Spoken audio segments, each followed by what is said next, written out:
السلام علیکم۔ وعلیکم السلام۔ کیا حال ہے شاہ صاحب؟ اللہ کی رحمت احسان ہے جناب اللہ کا۔ شاہ صاحب آپ یہ بتائیں یہ ریاکاری کیا ہے؟ ہاں، ریاکاری یہ ہے کہ کوئی شخص اس لیے کام کرتا ہے، کوئی کام کہ لوگوں کو دکھاوے کے لیے کہ لوگ مجھے عقل مند سمجھیں، یا لوگ مجھے امیر سمجھیں، یا لوگ مجھے ایسا سمجھیں، تو وہ ایسا ادیب سمجھیں، ایسا کرنے والا بالکل برا انسان ہے۔ یہ ریاکاری بری عادت ہے۔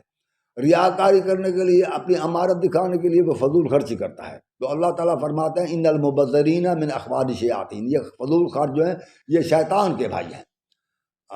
ان المبذرین من اخوان الشیطان، یہ فضول خرچ شیطان کے بھائی ہیں، تو اس لیے وہ فضول خرچی کرتا ہے، اپنے آپ کو نقصان پہنچاتا ہے۔ عبادت میں ریاکاری کرنے والے کی عبادت قبول نہیں ہے۔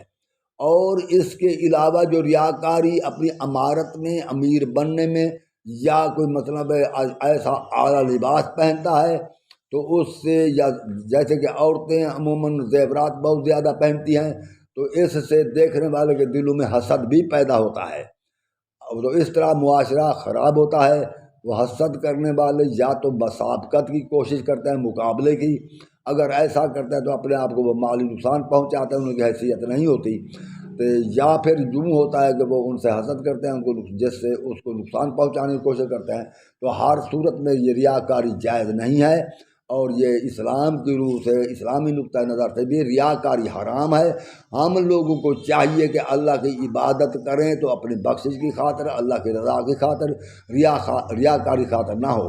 اگر ہم کوئی کام کریں تو وہ بھی اپنا فائدہ اٹھانے کی خاطر، لوگوں کو دکھانے کے لیے نہیں، اور اپنی نمود و نمائش کو میانہ روی سے ظاہر کریں، حد سے زیادہ اپنی نمود و نمائش نہ کریں، ورنہ جن کی دلوں میں نمود و نمائش کرنے والا، ریاکاری کرنے والا حسد پیدا کرے گا۔